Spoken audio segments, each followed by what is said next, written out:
my record as president, my leadership in the world, my vision for America's future, all merited a second term. But nothing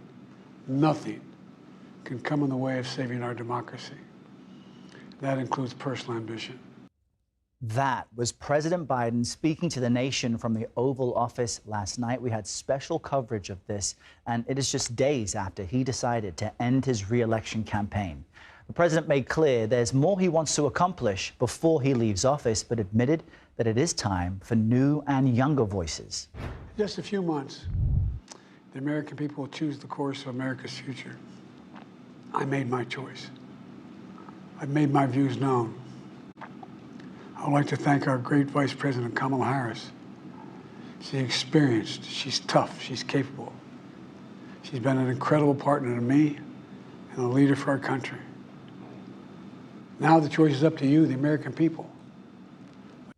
During his address, Biden was surrounded by family members there in the Oval Office, and that includes the First Lady and his son, Hunter. Later today, President Biden and Vice President Harris will meet with this man, Israeli Prime Minister Benjamin Netanyahu.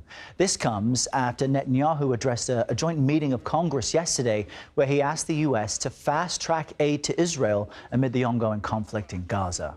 Senior White House and political correspondent Ed O'Keefe brings us the latest from the White House. Errol, good morning. It was the kind of speech no president wants to give, but that President Biden conceded was necessary, saying that while there is a time and place for people with age and experience, he understands that the country is eager now for the next generation to lead.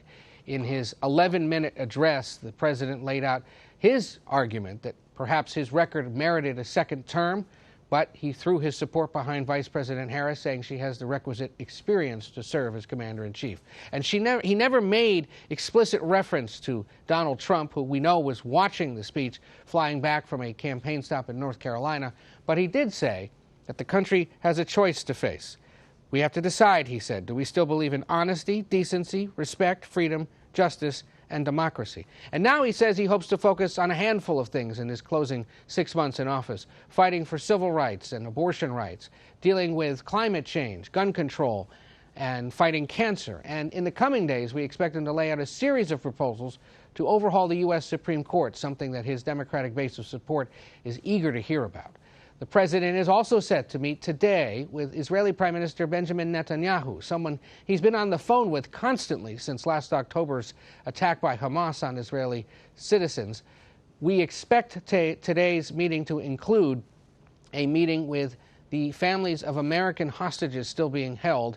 The hope is that a face-to-face meeting with the Israeli leader might compel him to push harder to find out where they are to get them released. And it also comes as there continue to be reports that there may be a breakthrough soon between Israel and Hamas and its ongoing war. Errol? All right, Ed, thank you for that.